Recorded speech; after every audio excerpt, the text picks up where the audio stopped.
Hey guys, hopefully today is the day that the big Tenere gets back to its full potential. If you noticed in a recent video, I had an engine light come on.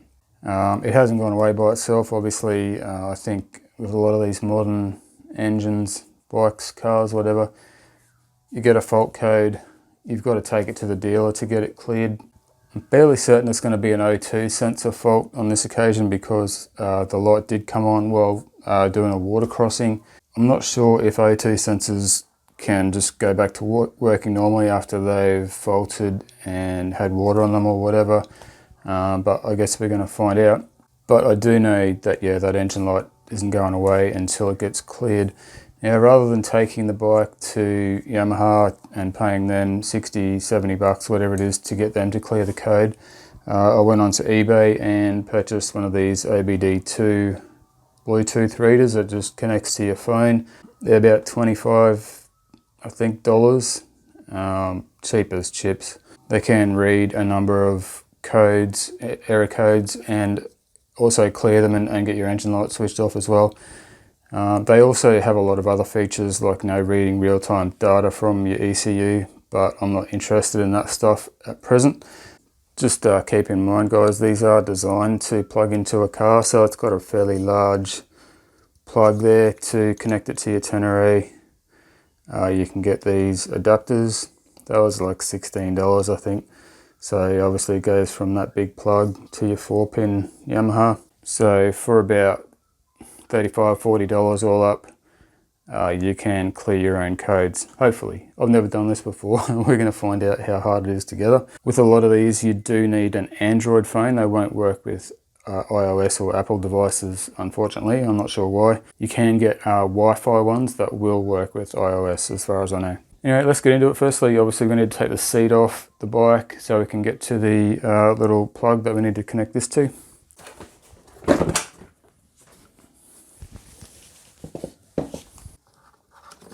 This here is the plug you want. Yours might be tucked up back in here somewhere. I've just pulled mine out and I'm just going to keep it down in there for easy access. You've got a little rubber cap on there. Keep it waterproof.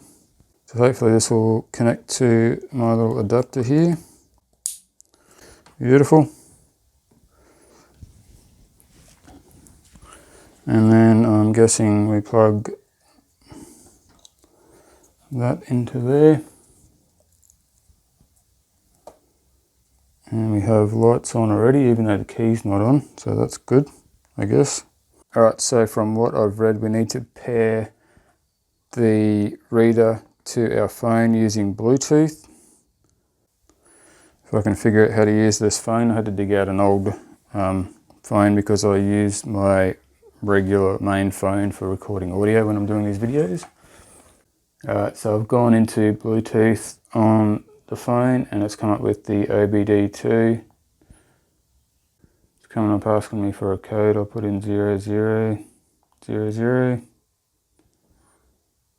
Okay, so I don't know what the fucking pass key is.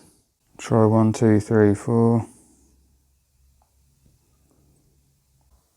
So the code was 1, 2, 3, 4. We're now paired with the unit. Hoping you guys can see the screen. But anyway, we're going to open up the app now. Set these terms. Show logged faults. Not connected to... Okay, so maybe I need to turn the bike on. Okay, you can see that flashing now, doing something.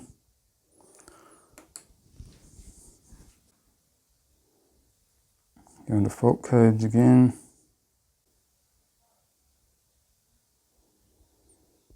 So we have 3 there, obviously. Throttle pedal position sensor performance problem. Okay. Have a look at the other ones. OCSS internal unit circuit open. I'm not really sure which one of these codes is the most recent. Steering angle out of range. Yeah, so a lot of these are for car stuff, obviously. So, you know, a lot of the times you have to go on to Google and search what they mean. Show pending faults.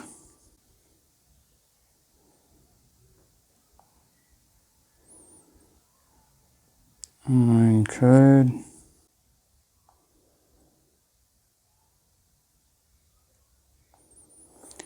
So I'm just going to try clearing. Righto, I'm going to start the bike up and just see if the engine light stays on.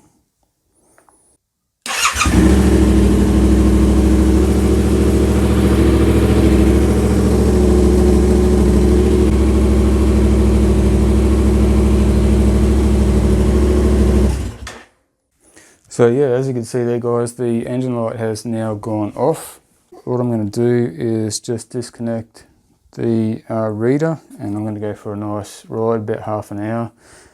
Just take it for a good spin, test, make sure that the engine light doesn't come back on, and yeah, we'll see what happens.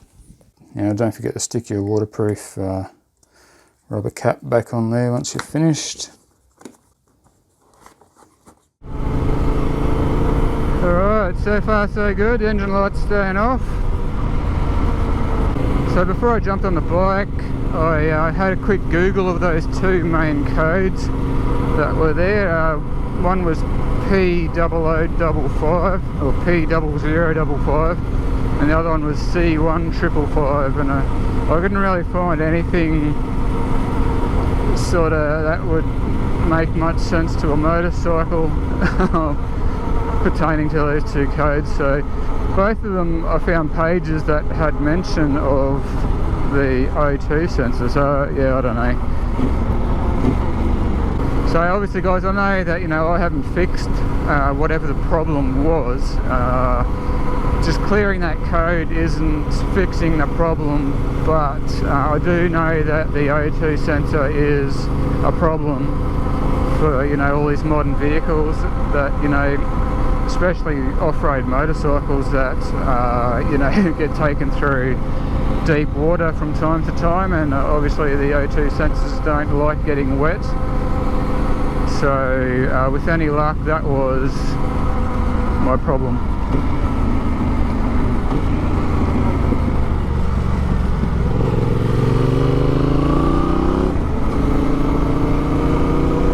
Good to have my bike back, that's for sure. I'm not counting my chickens just yet, but it's been a shit 2 weeks knowing that I couldn't ride. Well, you know, based on the fact that I thought it was the O2 sensor, I wouldn't have been too worried about riding it with the engine light on. But you know,